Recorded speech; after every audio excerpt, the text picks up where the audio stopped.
Assalamualaikum warahmatullahi wabarakatuh.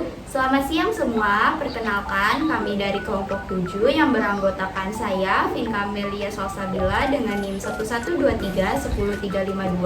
Saya Fitri Nafasari dengan NIM 1123-10374. Saya Lydia Titisari dengan NIM 1123-10369. Saya Anissa Muda Yuswa dengan NIM 1123-10376. Dan teman kami Evi Fani Kristi. Di sini kami ingin memenuhi tugas kepemimpinan, yaitu mewawancarai seorang pemimpin yang kami anggap berhasil.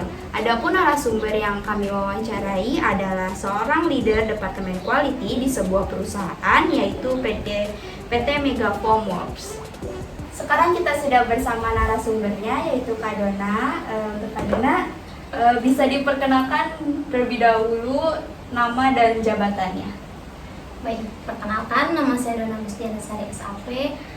Pendidikan terakhir saya Strata 1 di Institut Ilmu Sosial Manajemen Setiami. Saat ini saya bekerja di PT Megafoam Works Indonesia. Jabatan saya leader quality. Apa sih Kak, gimana ya? Perjalanan karir Kakak sampai bisa menjadi leader itu? Awalnya saya itu hanya quality inspection tim lah gitu ya. Kemudian dalam jangka yang ditentukan, saya berhasil tidak menciptakan klaim customer gitu. Kemudian ketika mungkin bisa dibilang kesempatan ketemu dengan kemampuan kali ya. Jadi ketika ada kesempatan atasan leader kita itu resign, saya yang dipilih untuk menggantikan posisi beliau.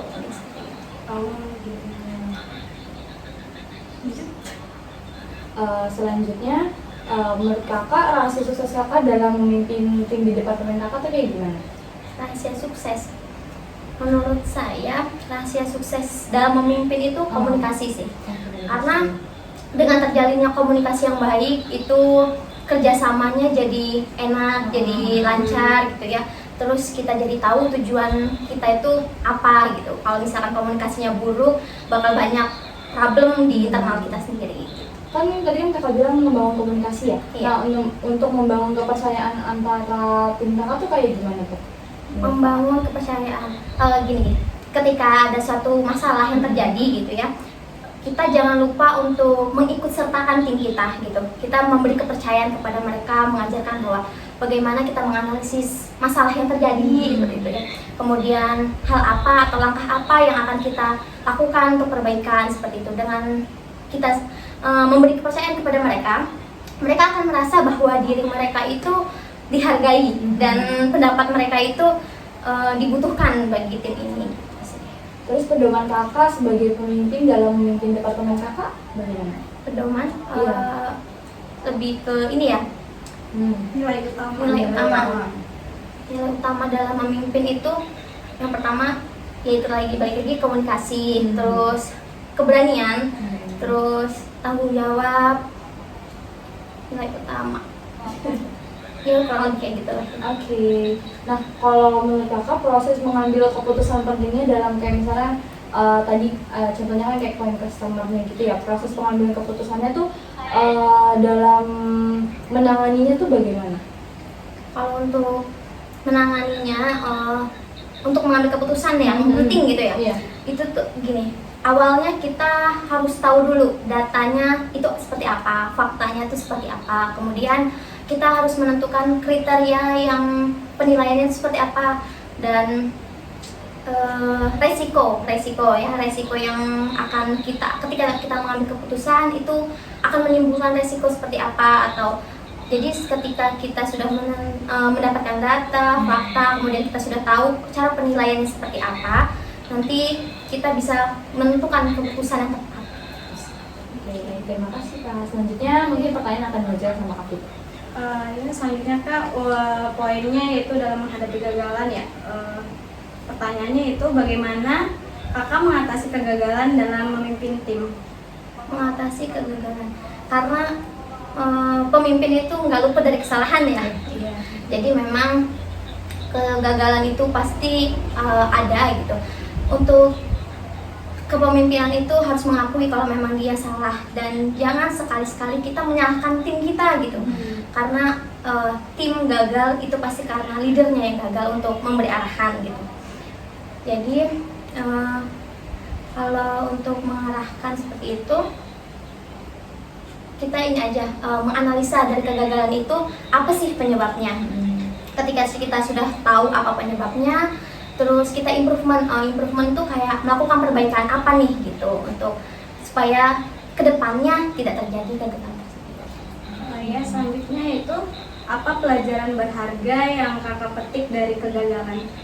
Pelajaran berharga, gini, kalau kita melakukan kegagalan jangan sampai kita itu langsung down gitu ya. Biasanya kalau kita gagal terus kita merasa terpuruk, down gitu.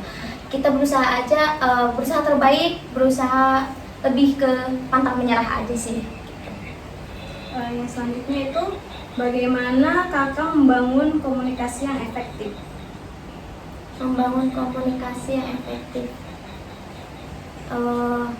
gini, kalau membangun komunikasi yang efektif itu kita tentukan dulu strateginya, informasi apa yang mau kita berikan gitu ya. Kalau misalkan kita sudah tahu nilai poin yang akan kita informasikan gitu ke tim, jadi ketika kita berbicara tuh nggak melebar kemana-mana gitu, tetap ada apa poinnya gitu ya, dengan tujuan apa yang mau kita sampaikan gitu. Terus kalau bisa itu singkat, jelas, dan banyak paham gitu merekanya. Ya, selanjutnya kita pengen tahu nih kak, apa sih gaya kepemimpinan yang kakak ini jalanin di PT tersebut? Gaya kepemimpinan ya, kalau dibilang gaya kepemimpinan mungkin saya itu lebih memprioritaskan, lebih melihat kebutuhan tim saya gitu, mengutamakan tim saya gitu ya, kemudian memprioritaskan keberhasilan tim kita gitu bersama gitu, tujuan bersama sih kayak. Terus selanjutnya bisa dilanjutin sama Kak Ayu. Selanjutnya ada poin pengembangan organisasi. Gimana sih caranya kakak nge-push biar departemen terus berkembang? Biar berkembang ya? Ya. Kalau biar berkembang itu yang pertama kita sering melakukan training kepada tim gitu ya, supaya memang sumber dayanya itu kita kembangkan gitu. Jadi memang supaya kita bisa terus maju gitu organisasinya kayak gitu sih. Kan udah aja sih. Oke, baik. Selanjutnya seberapa penting inovasi buat ngejar target di departemen? Oh iya, inovasi. Ya. Inovasi itu dibutuhin ya. Karena gini, inovasi itu untuk membantu kita untuk mencapai tujuan apa nih yang kita targetkan gitu kan. Dengan cara inovasi ini bisa nggak mempercepat, efektif nggak nih gitu, lebih efektif, lebih cepat gitu untuk mencapai target yang kita tentukan. Selanjutnya gimana sih cara kakak tahu kalau departemen udah sukses atau belum? Kalau untuk bagian tim quality sendiri itu berarti kan tidak ada klaim ya dari customer gitu. Kalau semisal ada klaim berarti kan kita gagal dalam ini quality-nya gitu loh. Jadi memang harus klaim, semoga tidak ada klaim, itu menjadi kesuksesan quality. Kemudian memang ada KPI atau Key Performance Indicator kalau nggak salah. Itu memang untuk menilai kinerja kita gimana, sudah tercapai atau belum kayak gitu sih. Ini selanjutnya nih ada saran untuk mahasiswa. Gimana sih, apa saran kakak untuk mahasiswa yang ingin menjadi seorang pemimpin? Saran Ya. mungkin gini, banyak pelajaran yang nggak kita dapat di ini ya, di kuliah gitu, karena memang itu harus terjun langsung ke dunianya. Mungkin kalian bisa dengan cara praktek langsung, mengambil peran gitu dan menjadi pemimpin. Salah satunya ketua kelas gitu kan, kelompok gitu, atau ikut organisasi gitu. Jadi belajar untuk mengambil keputusan gitu, menganalisis masalah, terus belajar berpikir kritis gitu. Lebih banyakin organisasi sih. Saya boleh tahu nggak sosok yang paling kakak jadikan inspirasi? Sosok inspirasi. Yang menginspirasi saya sebenarnya ada mantan manajer, tapi sekarang udah nggak bekerja di tempat saya. Dia itu orangnya dalam menganalisa atau mengambil keputusan itu cepat tanggap gitu. Ketika ada suatu masalah itu dia cepat menganalisa, terus cepat memberikan informasi keputusan gitu. Dan memang keputusan dia itu yang selama saya bekerja sama dia itu selalu tepat gitu. Dan dia juga bisa berbaur gitu sama kita gitu. Kalau misalkan akrab kan kita enak ya bekerja samanya kayak gitu sih. Itu dia menginspirasi sih. Baik, terima kasih untuk Kak Dona atas wawasan baru, kesempatan dan informasi yang telah dibagi kepada kita sebagai mahasiswa yang memang baru belajar menjadi seorang pemimpin. Sekian wawancara dari kami. Selamat sore.